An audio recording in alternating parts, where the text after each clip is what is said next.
Buenas tardes a todas y todos. Yo creo que es una evidencia que ha cambiado la comunicación entre los ciudadanos y por tanto también ha cambiado la comunicación de los ciudadanos con los políticos. La comunicación política se esfuerza por adaptarse a algunos de los nuevos paradigmas de la comunicación que tiene que ver con las nuevas tecnologías, como la inmediatez, la cercanía, la simplificación. Y esa participación democrática de los ciudadanos ha cambiado, está en proceso de cambio, nadie sabe hacia dónde. Hay ya procesos electorales en los que los medios de comunicación tradicionales hemos quedado al margen y se ha buscado otra forma de comunicación de los políticos con los ciudadanos. Se ha aplicado a procesos de participación ciudadana, como el referéndum del Brexit, donde los medios tradicionales tuvieron un papel bastante limitado y, como digo, esa comunicación política está en pleno cambio y para eso, para que nos lo expliquen, tenemos a representantes de los 4 principales partidos políticos. José Cepeda, del Partido Socialista, a la izquierda del todo geográfica. Irene Rivera, de Ciudadanos. Cuca Gamarra, del Partido Popular. Pedro Honrubia, de Unidas Podemos, y Ana Cuartero, de Vox. Yo les voy a hacer algunas preguntas. Me pueden responder aproximadamente un tiempo de 2-3 minutos sus respuestas y sus intervenciones, con posibilidad, si quieren apostillar algo que haya dicho alguno de los otros participantes. Lo primero que le quería preguntar a José Cepeda, del Partido Socialista, es de qué forma han cambiado las nuevas tecnologías y la digitalización la forma de hacer política de los partidos hacia los ciudadanos. Pues bueno, lo primero, muchas gracias a los organizadores por habernos invitado y dar las gracias también a todos ustedes por estar aquí compartiendo con nosotros este periodo de reflexión sobre la comunicación política y el futuro y cómo los partidos efectivamente nos vamos organizando, ¿no? Yo creo que han cambiado muchas cosas, porque efectivamente el mundo no es como era hace tan solo 20 años, ¿no? Y cuando antes todos los partidos políticos tenían su propia maquinaria electoral en marcha e incluso al inicio de nuestra reciente democracia inundaban las ciudades de carteles electorales, pues nos damos cuenta que eso ya hoy, en el año 2019, prácticamente poco o nada tiene que ver, ¿no? Todo ha cambiado, sin lugar a dudas. Los partidos políticos se tienen y se han adaptado, yo creo, de una forma también muy rápida y muy vertiginosa, buscando que la información sea también un instrumento no solamente para emitir, sino para compartir, para que la narrativa de nuestros discursos sea también un espacio donde poder interactuar con nuestros propios votantes y así también consolidar también sus puntos de vista e incluso hacer sus opiniones, casi diría yo en tiempo real, parte de nuestros propios programas electorales, ¿no? Es verdad que en las democracias, sobre todo occidentales, estamos viendo cómo la información poco a poco se va atomizando, fragmentando. Cuando antes un ciudadano se quería informar sobre un hecho noticiable e importante, se iba directamente al periódico, donde el editor colocaba más o menos, dependiendo de la importancia de sus informaciones, sus titulares a 4 columnas, a 2, las fotografías más llamativas, y así los periódicos tenían una cierta influencia, un cierto impacto en la sociedad y por supuesto también sobre el poder político. Esto hoy se ha atomizado. La realidad es que los ciudadanos comparten no páginas de información, sino elementos tan básicos y fundamentales como son, por ejemplo, un mero artículo, ¿no? Y en la atomización de la información estamos también llevando a un cierto peligro que estamos también detectando, y es que al final la información se convierte en microinformación y la microinformación acaba siendo fundamentalmente ruido. Cuando los ciudadanos reciben buenas dosis de ruido, poca información son capaces de digerir, poco conocimiento es capaz de desarrollar y al final el troncal fundamental de nuestras democracias, que tiene mucho que ver con la libertad de expresión, la libertad de información para precisamente tener opinión y tomar decisión ante un proceso, por ejemplo, democrático, pues se pone en riesgo con los nuevos procesos de desinformación, fake news y todo lo que estamos viviendo en los últimos tiempos.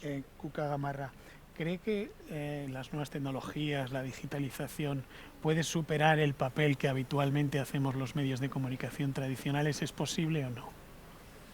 Bueno, yo creo que la digitalización ha venido para quedarse y lo que tenemos que hacer es ser capaces de adaptarnos todos a esta transformación. Si hablamos de los partidos nos hemos adaptado, ¿no? Nos hemos adaptado y además hemos entendido el nuevo paradigma que significa lo digital. Yo no creo que las redes sociales vengan a cambiar el papel de los medios de comunicación, sino que vienen a plantear un nuevo escenario. Los medios de comunicación siguen teniendo su papel, pero no es menos cierto que también se están adaptando y se han adaptado a esa digitalización y a esos nuevos tiempos donde la inmediatez, la agilidad está muy presente. Pero hay otro elemento que es importante y que los medios de comunicación más tradicionales, por decirlo de alguna manera, siguen manteniendo, y es la necesidad de la reflexión, de del valor, de la profundidad que también debe de coexistir, ¿no? Estamos en un momento en el que, igual que los partidos, lo que ha supuesto fundamentalmente la digitalización es que la comunicación era muy vertical y pasa a ser muy horizontal, y sobre todo que nos permite el tú a tú y la segmentación del mensaje, pensando siempre en el ciudadano. Y eso le ocurre exactamente igual a los medios de comunicación, que tienen también esa grandísima oportunidad de dirigirse a los ciudadanos a través de las redes, pero también segmentar y ese ciudadano elegir los medios de comunicación de una manera mucho más especializada, ¿no? En el caso de Unidas Podemos, Pedrón Rubia, se utilizan consultas ciudadanas, etcétera. ¿Hasta qué punto esas nuevas tecnologías y ese tipo de consultas no acaba también con los liderazgos políticos para hacer que las bases apoyen resoluciones que toman las direcciones? Bueno, nosotros venimos de una cultura política que no se puede explicar sin todos estos procesos de apertura democrática que supone la incorporación de la participación vía redes sociales y vía mecanismos digitales. Nosotros entendemos que hoy en día no es posible hacer política sin tener en cuenta la opinión de lo que representan tus bases, y no es posible tomar decisiones sin hacer previamente una consulta de aquello que tú consideras que es importante desde la dirección, pero siempre en relación directa con la opinión que tienen tus bases. Nosotros nacemos a partir del 15M. El 15M es un movimiento que surge como un movimiento de indignación popular, pero que tiene una expresión principal a través de las redes sociales. Siempre se dice que la gente que participa en las plazas es un número limitado de personas, pero la expresión real de ese movimiento tenía que ver con todo lo que se movía en la opinión pública mucho más allá de lo que se daba propiamente en las plazas, y especialmente todo lo que se mueve y se articula a través de las redes sociales. Llega un momento en que Twitter funciona prácticamente como el principal generador de noticias de este país, incluso antes que los propios medios. Y después, en el nacimiento de Podemos, nosotros intentamos que eso se recoja y se refleje en nuestra toma de decisiones. Creemos que la vieja política se basaba en la idea de una relación jerárquica entre una dirección que toma decisiones y una base a la que simplemente se le apela a que de alguna forma apoye esas decisiones, pero nunca tenga una capacidad directa de decidir en ellas. Por supuesto, cada vez que se convoca una consulta, como estamos viendo ahora con la consulta que hay en curso en torno a nuestra opción respecto de la investidura de Pedro Sánchez, siempre va a haber críticas, siempre va a haber quien le guste, quien no le guste, quien pensará que la pregunta es más sesgada, menos sesgada, pero nosotros entendemos que el simple hecho de preguntar ya es algo que nos diferencia del resto. El resto prácticamente nunca hace consulta, y cuando la hace, por ejemplo, la consulta que el Partido Socialista hizo en su momento para preguntar sobre el acuerdo de gobierno con Ciudadanos que hacía Rivera vicepresidente, no nombraron siquiera al Partido Ciudadanos. Nosotros entendemos que eso sí es sesgo, y nosotros, al contrario, pues intentamos que nuestras preguntas sean claras, directas, y que las bases se expresen, y a partir de ahí actuar en consecuencia.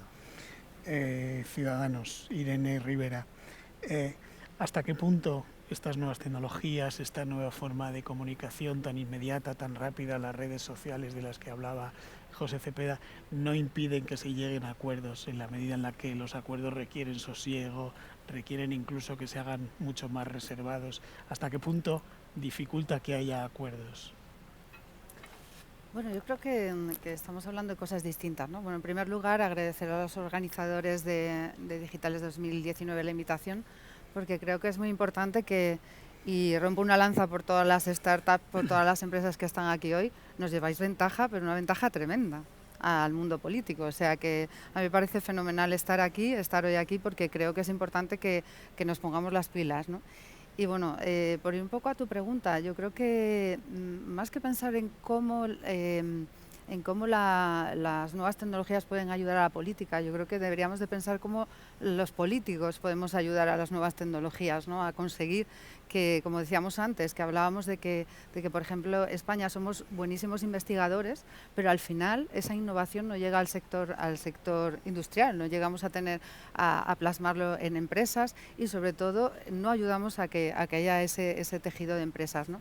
Sobre todo porque en España sigue siendo muy difícil crear una empresa como ocurre en otros países de Europa, que se crean en 24 horas, ¿no? Y una de las cosas que planteábamos en Ciudadanos era precisamente eso, planteamos una ley de startups que presentamos la legislatura pasada, pero que decayó por fin de la legislatura, y que creo que es básica para todo eso. O sea, planteamos que se pueda crear una empresa pues en 24 horas y que se pueda hacer desde un terminal móvil, por ejemplo, ¿no?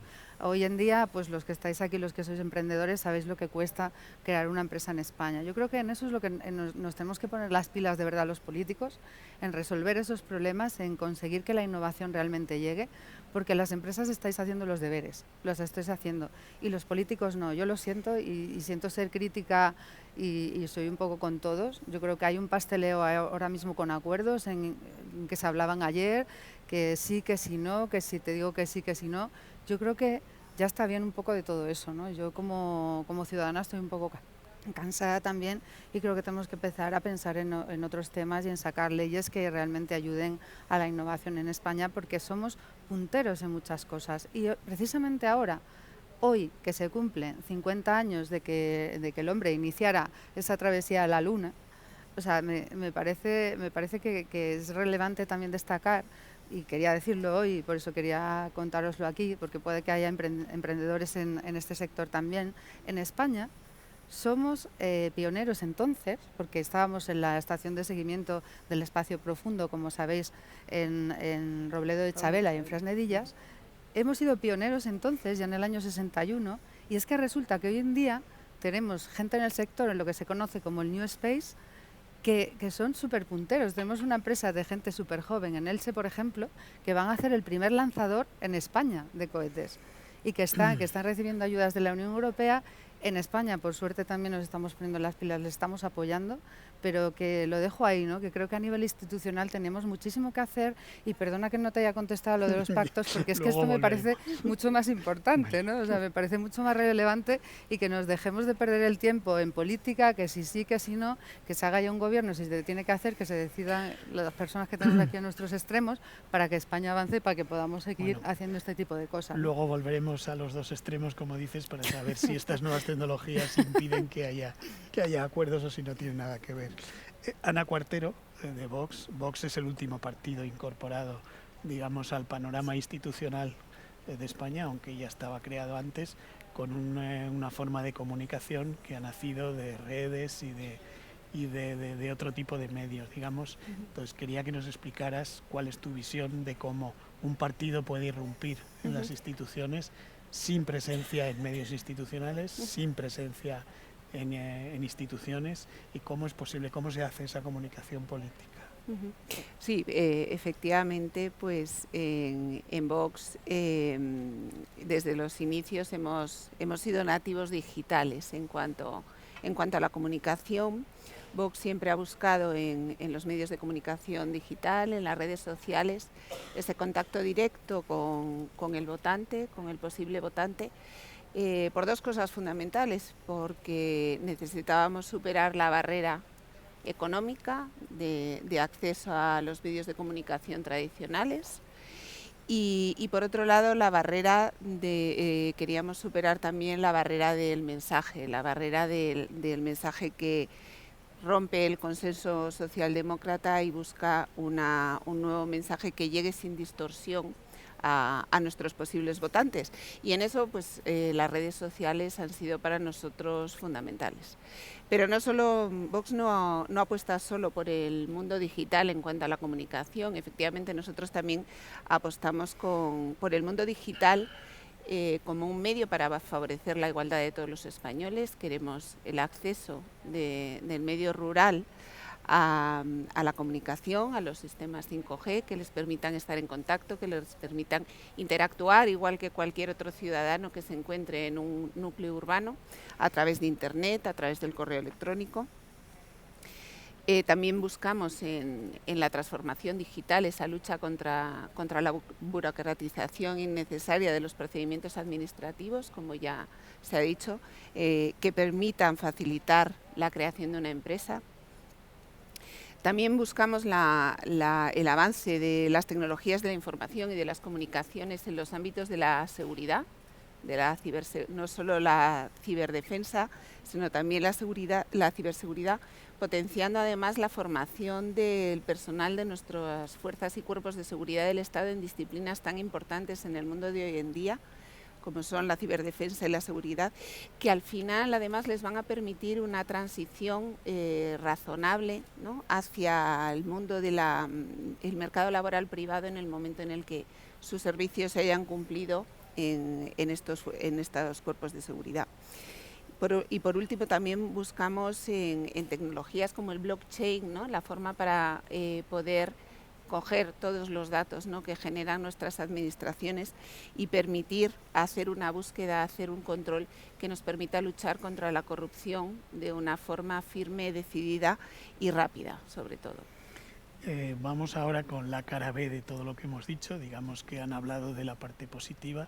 Me gustaría preguntarle a Cuca Gamarra por cuál es la parte negativa de esta nueva forma de hacer política.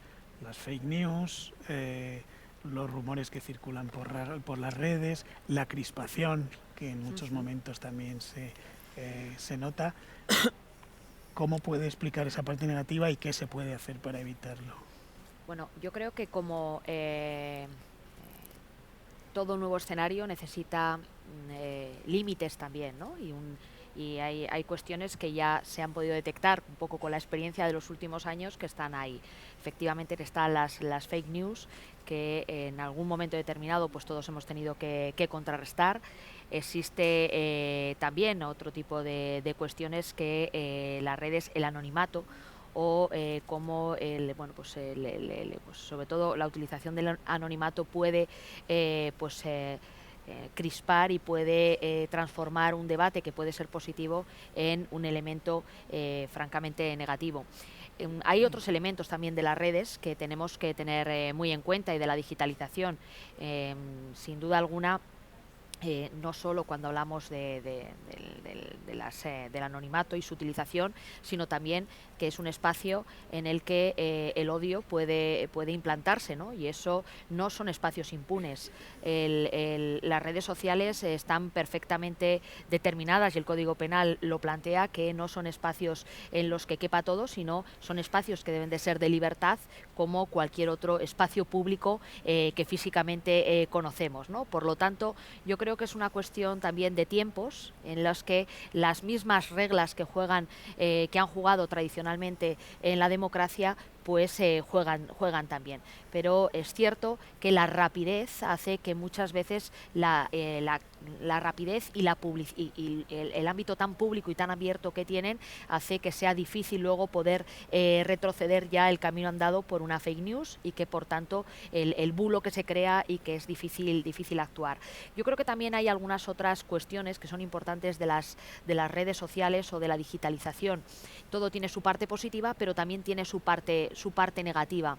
Y a la hora, al final, por lo menos el Partido Popular es un partido que lo que plantea siempre y tal y como ve la digitalización es como un nuevo reto, como ha sido la revolución industrial o cualquier otro invento que la humanidad hemos tenido para mejorar la calidad de vida de los ciudadanos, y desde esa perspectiva es la que tenemos que enfocar todos los avances y todas las reformas, viendo que todo tiene una parte positiva, pero que también puede tener una parte negativa. Se hablaba, por ejemplo, del ámbito rural. Yo creo que no hay que perder de vista que es una grandísima oportunidad para cohesionar España y para que la España España vacía pueda tener oportunidades, pero tampoco podemos perder de vista que 1 de cada 5 españoles no tiene acceso a el mundo digital o desconoce cómo estar en el mundo digital. Y por tanto, el principio de la igualdad también tiene que estar muy presente a la hora de avanzar y garantizar el acceso en todos esos ámbitos. Hay otro espacio, más allá de la política, que creo que es importante para la sociedad, y es cuando hablamos de la protección a la infancia, por ejemplo, ¿no? Y en esa protección a la infancia, la necesidad de tener siempre muy presente lo que la digitalización también supone de nuevos riesgos para los más vulnerables, para los menores, también para las personas con discapacidad o las personas con en situaciones de exclusión social. Y creo que siempre tenemos que enfocar en estos momentos la digitalización en todos los campos como un espacio de grandísimas oportunidades para los retos presentes, pero también de nuevas amenazas que tenemos que tener la capacidad de detectar rápidamente y también reconducir. Si hablamos de conciliación, por ejemplo, el teletrabajo viene de la mano de la digitalización y es una de las herramientas mejores que podemos tener para avanzar en la conciliación en nuestro país. Pero por otro lado, también nos ha traído una nueva amenaza que nos ha tenido que llevar a plantear nuevas garantías, como es la desconexión, por ejemplo, digital, que se convierte, curiosamente, de la mano también de la digitalización en un nuevo espacio en el que hay que trabajar, ¿no? Pedro, de Unidas Podemos, hablamos de los riesgos en la comunicación entre ciudadanos y políticos.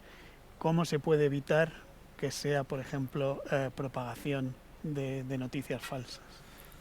Bueno, para nosotros esto es un debate que ciertamente es peligroso y también creemos que a veces es un poco malintencionado, ¿no? Nosotros entendemos que, como siempre ocurre cuando hay espacios de apertura democrática que requieren una mayor participación y más directa de la ciudadanía, también por el papel que muchas veces cumplen las redes sociales como una especie de cuarto poder, ¿no? Porque ahora que los medios de comunicación a veces sus relaciones de intereses tienen más que ver con estar del lado del poder político que hacer un verdadero papel de control del papel político, las redes sociales muchas veces juegan este papel y entendemos que cuando entra el debate de las noticias falsas, el debate de los bulos, del anonimato, de todo este tipo de cosas, al final hay una especie de pulsión, de intento de sacar leyes que al final acaben restringiendo estos espacios de libertad. Nosotros en la anterior legislatura ya presentamos una PNL en este sentido, en el que decíamos que principalmente hay que poner el valor la libertad de expresión y el derecho a la privacidad. Entendemos que el Código Penal ya tiene los elementos suficientes en la actualidad, en ocasiones con demasiado rigor incluso para actuar contra las injurias, las calumnias, los delitos de honor, los delitos de odio que se pueden dar en esos espacios. Noticias falsas, para nosotros la noticia falsa es algo que ha existido siempre, que sigue existiendo y nos preocupa más, por ejemplo, el hecho de las noticias falsas que se fabrican desde un gobierno contra un determinado partido político, como ha sido el caso que ha ocurrido contra nosotros, ¿no? Entendemos que eso sí es verdaderamente un problema de Estado y entendemos que ahí sí que habría que ser mucho más estrictos en la hora de perseguir y castigar a los responsables de esas conductas. Sin embargo, parece que se van absolutamente de rosita. Cuando vemos los debates de noticias falsas y esa especie de pulsión por ejemplo, el Partido Popular, de sacar leyes restrictivas, de probar la veracidad de las noticias y tal, pensamos, bueno, son los mismos que desde un Ministerio del Interior han contratado y pagado policías para fabricar noticias falsas, para luego a través de una especie de medios de comunicación, por llamarlo de alguna forma, que se dedican precisamente a eso como objetivo principal de su actividad del día a día, hacer que la gente tenga una opinión y al final condicionar la vida política y el sentido del voto de los españoles y las españolas. Pues entendemos que esa es la verdadera preocupación, que no haya gobiernos que utilicen el Estado para fabricar noticias falsas y no tanto tener esa especie de necesidad de controlar permanentemente la actividad que tienen ciudadanos normales y corrientes en redes sociales o en Internet para simplemente intentar limitar la capacidad de expresión que ahora se ha abierto con todo este mundo nuevo y que antes no existía. Irene, hablamos de riesgos y de posibilidades de control. Bueno, yo creo que cuando surge una nueva tecnología o en cualquier campo, yo creo que lo más importante es, si conoces el problema, eres capaz de resolverlo. Y yo creo que con la tecnología pasa exactamente lo mismo, ¿no? Yo creo que son más ventajas que inconvenientes.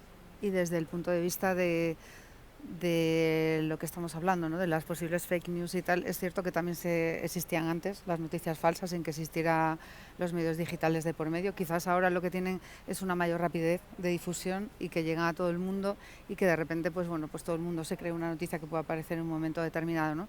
No hay más que ver el éxito que tiene el Mundo Today, ¿no? Que a mí me encanta, por cierto, porque es que son geniales. O sea, se le ocurren cosas que yo recuerdo pues a una tía mayor mía un día me llegó corriendo asustadísima porque había leído una noticia, ¿no? Del Mundo Today y claro, imagínate, pues eso es como las fake news llevadas al extremo, ¿no? Al extremo cómico en este caso. Yo creo que lo mejor siempre con las amenazas es anticiparse. Y aparte de llevar temas de innovación, llevo también temas de seguridad vial en el Congreso y siempre digo que el mejor accidente es aquel que no se produce, ¿no? Con estos casos, con la tecnología pasa lo mismo, ¿no? Si eres capaz de anticiparte y sobre todo de saber que esas amenazas van a estar ahí, siempre van a estar. Siempre que surge una nueva tecnología va a haber nuevas amenazas. Ponía el ejemplo antes que contaba al principio del New Space.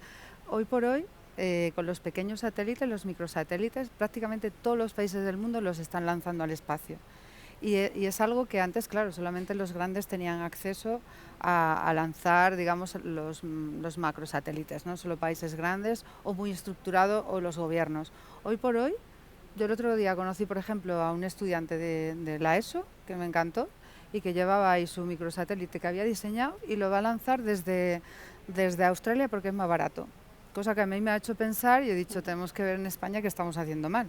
Porque si un estudiante de la ESO, buscando información por internet, resulta que le resulta más económico lanzar desde Australia que planteárselo desde España, desde luego algo estamos haciendo mal, ¿no?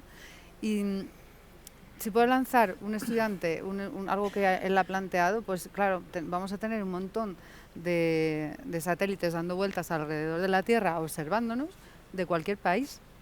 Y entonces, precisamente, hablando con gente de defensa, pues me decían, pues, ¿qué podemos hacer ante eso? Porque, claro, tenemos unas amenazas con las que no contábamos anteriormente, ¿no? Esto puede ser un poco lo que ocurre con la digitalización, porque al fin y al cabo lo que llevan los satélites es tecnología digital.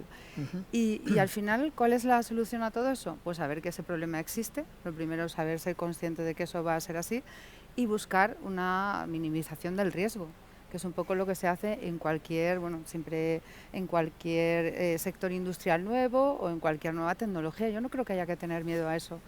Yo creo que es un camino imparable que tiene muchísimas más ventajas que inconvenientes. Yo creo en esto, yo soy TIC, quizás por eso. Ana. Sí, la verdad es que yo comparto completamente toda la pasión por lo que es la tecnología, porque España se ponga desde luego de forma decidida a la vanguardia del desarrollo tecnológico. Los de la ESO no solo tiran satélites, sino que ayer han convertido un 600 en un vehículo eléctrico. O sea que tenemos una ESO que promete y bueno, ya sabéis que en Vox además el tema de la educación para nosotros es algo vital, ¿no? Y bueno, lo que nos comentabas, ¿no? Los riesgos, ¿no? Los riesgos y las oportunidades. O sea, la digitalización son todo oportunidades. Es impresionante ver cómo chicos jóvenes y chicas jóvenes se embarcan en proyectos que hace muy pocos años excedían, ¿no? Las ilusiones de todos los que hemos estudiado carreras técnicas, ¿no? Cuando chicos de la ESO se embarcan en hacer un vehículo eléctrico, se embarcan en generar automatismos que permitan a las personas mayores, enfermas de Parkinson, el poder beber un zumo sin que se les caiga, ¿no? O sea que eso es apasionante y gracias a Dios la tecnología se está democratizando. Y con respecto a los peligros, ¿no? de la comunicación política, yo creo que también ahí la educación juega un papel clave, ¿no? Tenemos que educar a las nuevas generaciones en el acceso a la información con una capacidad crítica, ¿no? Huyendo de esas etiquetas, ¿no? Estamos tan acostumbrados a poner etiquetas nosotros mismos o las que ponen otro y tenemos que educar a nuestros jóvenes, educar a las nuevas generaciones en adquirir ese juicio crítico, ¿no? Que te permita el acceso a los datos reales y hacer tu propio análisis sobre la realidad de lo que tú estás viendo, ¿no? Lejos de grupos de poder, lejos de determinadas tendencias, ¿no?, que pueden interpretar en uno u otro sentido unos determinados hechos, ¿no? O sea, vamos a que cada uno adquiramos esa conciencia crítica, ese saber nosotros cómo queremos interpretar una determinada noticia. Y otra cosa muy importante que están haciendo además los medios de comunicación digital es que antes los españoles hablábamos de lo que los grandes medios de comunicación querían. Ahora los grandes medios de comunicación tienen que hablar de lo que los españoles ya estamos hablando, ¿no? Entonces ahí eso es muy importante. El español marca la agenda. Antes había temas en los que podíamos dejar de hablar, querían que dejásemos de hablar. Ahora es posible volver a sacar encima de la mesa aquellos temas que ya se creían superados. Partido Socialista, los riesgos y medidas para paliarlos. Uno de los principales riesgos, y que yo creo que por eso también los ciudadanos cada vez utilizan más las redes sociales, por ejemplo, es para que cuando alguien nos pregunta sobre un tema o nos invita a una mesa redonda para hablar sobre un tema, no nos vayamos a hablar de los exoplanetas, porque al final, si estamos aquí, por ejemplo, en esta mesa para hablar de cómo ha evolucionado la comunicación política de los partidos y sus relaciones con los ciudadanos para consolidar la democracia y hacerla cada vez más rica y más transparente y más potente para todos, yo creo que es muy importante que hablemos de lo que se nos pregunta, ¿no?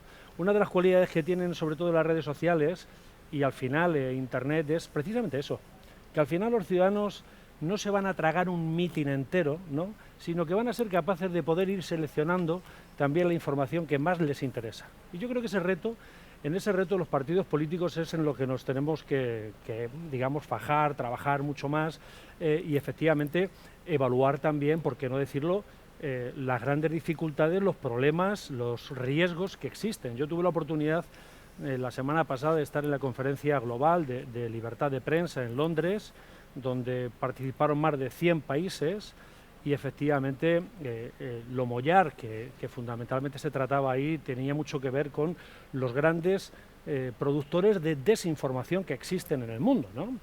Utilizando el nuevo modelo de comunicar que hoy en día tiene mucho más que ver precisamente por la limitación de los mensajes, lo estrecho que es todo, el intentar desarrollar intelectualmente la política en torno a tan solo un tuit, pues muy complicado hacer un análisis, una reflexión y proponer qué es lo que está sucediendo en el mundo en tan solo un tuit. Bueno, bien, los modelos que fomentan el populismo, sobre todo, y el nacionalismo, de repente han encontrado un instrumento con el que campan a sus anchas y es mucho más sencillo vertebrar discursos y mensajes en torno a sentimientos, incluso sentimientos basados en el odio, más que intentar desarrollar razones, dar explicaciones, analizar en profundidad la situación para poder buscar también soluciones que no son nada sencillas, son habitualmente en el mundo de la política son siempre bastante complejas, ¿no? Pero hay auténticos expertos, hay fábricas, hay países que se dedican también a fabricar auténticas campañas de desinformación para desestabilizar las democracias, para intentar utilizar, por ejemplo, todas las habilidades técnicas que existen en Facebook, ya lo vimos con Cambridge Analytica, por ejemplo, para diseñar algoritmos de tal forma que se generen auténticas burbujas de eco ante los ciudadanos, ante los individuos, que lamentablemente eso llevan a procesos de radicalización, y está ya más que demostrado, ¿no? Por lo tanto, en fin, hablar de comunicación política, hablar de las nuevas tecnologías, evidentemente también nos lleva a hablar de los riesgos que las nuevas tecnologías, algunos con malas artes, intentan utilizar para manipular y para intentar influir.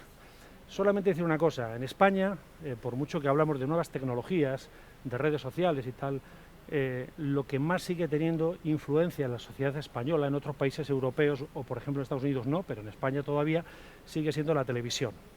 Por lo tanto, cuando hacemos campañas electorales, cuando diseñamos también nuestras propias estrategias, en muchas ocasiones nos damos cuenta que lo que más impacto tiene, más allá de los números de retroactividad, de retweets, de influencers y tal en las redes, sigue siendo un buen debate en televisión y ganarlo abiertamente, porque eso sí que tiene auténtica influencia en el conjunto de la sociedad, que mucha todavía no tiene un acceso tan directo como nosotros nos pensamos por ejemplo, para que una información en una red social tenga auténtico impacto, ¿no?, de cara al proceso electoral, por poner un ejemplo, ¿no? En la última vamos a pensar en qué es lo que creemos, qué es lo que creen ustedes que va a ocurrir, hacia dónde va esa comunicación política, cómo van a ser las campañas electorales. Me permito decir, dado que en España nos vamos a habituar cada vez más a las campañas electorales, cómo pueden ser esas campañas electorales y cómo puede ser la participación de los ciudadanos cuando no haya campañas electorales. Pedro, Unidos Podemos. Sí, bueno, yo antes de responder la pregunta, por Si alguno de cada los uno estáis comentarios respondiendo lo que queráis a lo que vale, yo por alguno de los comentarios para ser exactos. por alguno de los comentarios que se han hecho, Pero bueno. quiero decir que yo quiero una educación donde efectivamente se puedan convertir 600 en coches eléctricos, pero también quiero una educación donde se eduque contra la intolerancia, ¿Lo contra ves? la ¿Cómo os homofobia, vais? contra el racismo. Pero te hacemos caso. Solo porque he escuchado algunos comentarios que, bueno, por no entrar en el debate, el cara a cara, creo que no es el foro, pero creo que como mínimo merece una respuesta en ese sentido. Yo creo que por más que nos guste o no nos guste, es fundamental. Las campañas políticas ya van a funcionar siempre dentro de la lógica de la interconexión y la relación directa que se articula entre el partido político, el emisor del mensaje y la persona a la que va dirigida. Vamos a tener que acostumbrarnos a la segmentación de mensajes, vamos a tener que acostumbrarnos a las campañas de noticias falsas o de mensajes emocionales dirigidos a segmentos poblacionales muy concretos sobre los que se detecta que existe algún miedo, algún temor, alguna sensación de amenaza para potenciársela, aunque no sea verdad, lanzarle mensajes tipo ten cuidado porque pueden entrar a robar tu casa y necesitas un arma, ten cuidado porque si estás en desempleo, a lo mejor el problema es que tu vecino, que es de otro país y que tiene trabajo, recibe ayuda, etcétera, etcétera, y demás, ¿no? Entonces, por más que no nos guste, nos vamos a tener que acostumbrar a todo ese tipo de cosas. Yo siempre creo que frente a eso se debate con razón, con política, con debate en televisión, con debates públicos como este, en que cada cual explique su programa, plantee sus argumentos con razones, con ideas, con datos a ser posible, y a partir de ahí que la gente tenga más capacidad de decisión.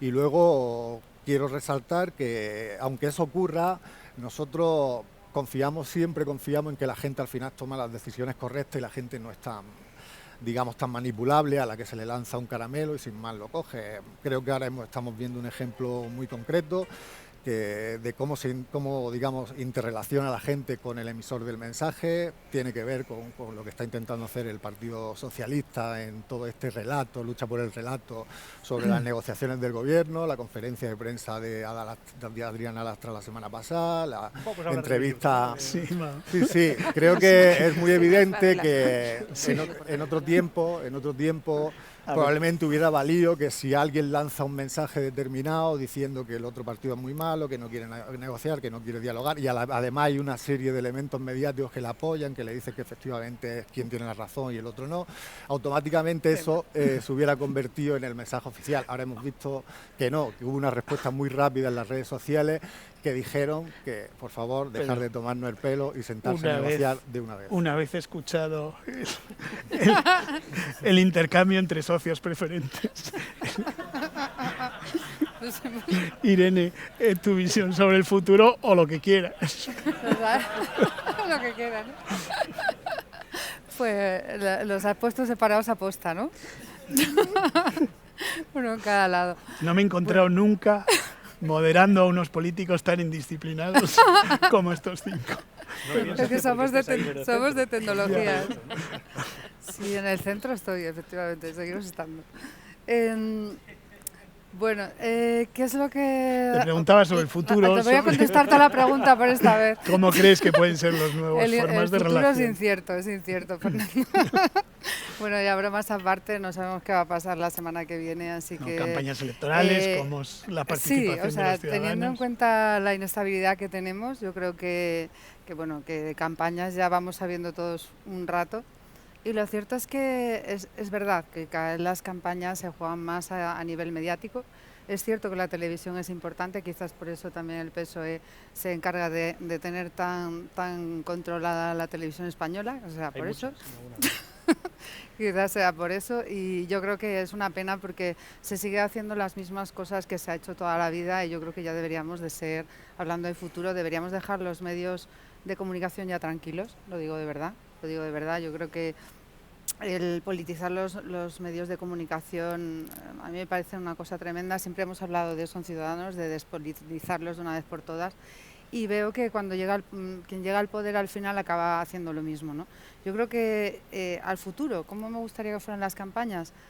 Pues que no se utilizaran tanta la tecnología precisamente para hacer esa contracampaña, que la hacemos todos, la hacemos absolutamente todos, y tenemos que ser también honestos y decirlo, porque es que se sabe, evidentemente lo hacemos todos, y al final tienes que jugar con las herramientas que hay, ¿no? Pero ¿cómo me gustaría a mí que fuera el futuro? Pues que fuéramos más éticos, ¿no? Lo digo de verdad, a nivel político, que fuéramos capaces de lanzar nuestras ideas, nuestros programas, y que se le dialogara más, y que dejara de ser esto un poco el teatrillo del y tú más. Yo como política no llevo mucho en política, quizás se me nota también por eso, y por eso contesto lo que quiero, ¿no? Y hablo más de innovación, o hablo más de temas que yo creo que son realmente importantes para España, que somos punteros en ellos.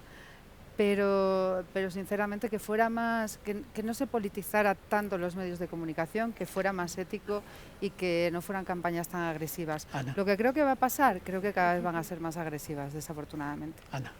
Yo realmente en cuestión de campañas electorales creo que las cosas están cambiando mucho. Podemos estar permanentemente en campaña electoral o no estar en campaña electoral nunca.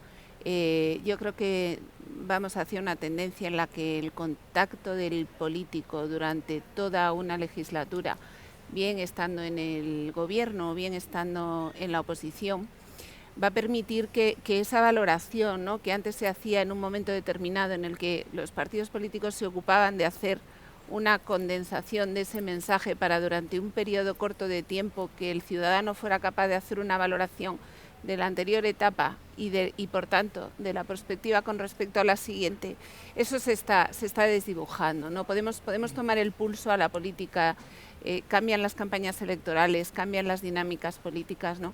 Y bueno, pues ahí nosotros quizá hayamos vivido desde fuera el tener que incorporarnos a ese mensaje, y lo hemos podido hacer precisamente gracias a esta digitalización de la comunicación. Yo creo que va a ser la tendencia, ¿no?, desdibujar un poco estos procesos tan separados de estamos en campaña o no estamos en campaña. El acceso digital a la cantidad de información que una persona a través de un perfil de un político, a través de un perfil de un grupo parlamentario, a través del acceso a la Asamblea de Madrid, al Congreso de los Diputados, esa información a la que el ciudadano puede acceder y que constantemente se están desarrollando herramientas para que se pueda popularizar esos análisis, va a configurar unas campañas políticas bastante diferentes. Cuca Gamarra. Bueno, yo, antes de entrar hay una cuestión que yo creo que no sería justo no decirlo, ¿no? Yo creo que, igual que tenemos un gran país desde el punto de vista tecnológico, creo que tenemos buenos medios de comunicación y que tenemos un pluralismo que es importante resaltar. Yo creo que no puede quedar, aunque esto no sea objeto, la sensación a la salida de este debate que España no es un país libre y que España no está garantizada la libertad de información y el acceso a la información desde gran pluralidad de medios, y cada uno elige lo que quiere ver y lo que quiere leer. No es lo que me decías, pero tenía la necesidad de decirlo. Las campañas electorales. Yo creo que las campañas electorales evolucionan sin perder de vista las campañas tradicionales. Es decir, se amplían, pero sigue existiendo y seguirá existiendo, porque la sociedad, no toda España es una sociedad digital, unas campañas más al uso.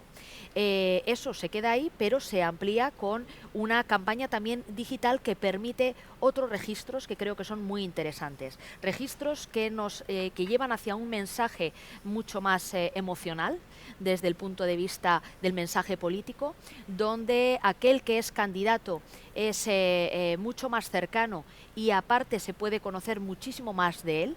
desde esa transparencia y esa rendición de cuentas que también ha venido de la mano de la digitalización, creo que nos lleva a campañas donde existe una mayor segmentación, y eso es positivo, porque cada uno puede seleccionar mejor, conocer las propuestas concretas que a él le importan, y también, y esa es creo que forma parte también de una nueva sociedad digital, ya el voto ese es mucho más, es algo más íntimo, y se decide muchísimo más al final. Pero reitero, una cosa no sustituye a el espacio de la campaña tradicional, que seguirá existiendo y se seguirá respetando. Pero creo que también hay otro elemento que es importante, que ya no forma parte de cómo cada partido plantea su campaña electoral, sino como sociedad y como país garantizamos el orden político y social, blindando que en ningún caso una campaña electoral pueda ser, pueda haber una opinión pública, se pueda generar una opinión o se pueda manipular una cita electoral desde el exterior, ¿no? Eso son amenazas que están ahí y que puede interferir un tercer país o un poder o alguien en el resultado de cualquier cita electoral en cualquier país democrático, ¿no? Al final la democracia se tiene, pero la democracia hay que cuidarla, hay que protegerla y hay que garantizarla ante los nuevos escenarios. Partido Socialista. Bueno, yo lo único que quiero decir es algo que viene ya en nuestra Constitución, que es el artículo 20, donde se garantiza no solamente la libertad de expresión, sino también la libertad de prensa. En este país mucha gente lamentablemente no lo sabe, pero tenemos multitud de medios de comunicación. Desde hace 40 años teníamos la 1 solo, una televisión. No, ahora tenemos muchas. Y tenemos el mismo empresario, por ejemplo, que dirige Antena 3 y el mismo empresario que dirige La Sexta. Y es el mismo empresario. Por lo tanto, da incluso dos líneas editoriales e ideológicas distintas. Esto es pluralidad. Yo creo que esto es sano, yo creo que esto es bueno. Pero hay una cosa que sí que me preocupa de una forma especial. Yo cuando antes hablaba de populismo no me quería dirigir a nadie, ¿no? Populismo es una forma de comunicar, una forma de interpretar y de hacer política, no tiene una ideología concreta. Alguna tesis doctoral de algún diputado actual que tenemos en la Comunidad de Madrid lo sabe muy bien, ¿no? De cómo la CLAU en Argentina lo estuvo desarrollando hace ya muchísimos años. Pero más allá de esto, a mí hay una cosa que sí que me preocupa, que es, igual que tenemos libertad de prensa y libertad de expresión, hay algo que es fundamental y que es realmente lo que vertebra las democracias hoy en día, que es la libertad de la información. La información hoy es efímera. Uno lanza una noticia y en 24 horas casi ha caducado. Pero lo que sí que tenemos que exigir, los poderes públicos, es que la información sea veraz, objetiva, que no se pueda manipular. Y esto es algo que realmente, cuando queremos realmente desde los poderes públicos construir opinión pública o garantizar la libertad de la información para que los ciudadanos en total libertad puedan tener y construir una opinión pública colectiva, es muy importante que no existan poderes externos que la intenten tergiversar, manipular, torcer con cualquier instrumento. Me da igual que sean redes sociales, Internet de otras fórmulas, incluso las redes de WhatsApp. Y yo creo que en este reto todos los poderes públicos, no es un problema que tengamos aquí en España de una forma particular, lo estamos analizando en toda Europa. Esto es algo que nos tenemos que poner las pilas, porque los ciudadanos se merecen tener una información de calidad, plural y objetiva. Pues tenemos que terminar. Les agradezco a las 5, iba a decir su colaboración, pero casi su indisciplina para hablar libremente de lo que han querido hablar. Muchísimas gracias a los 5.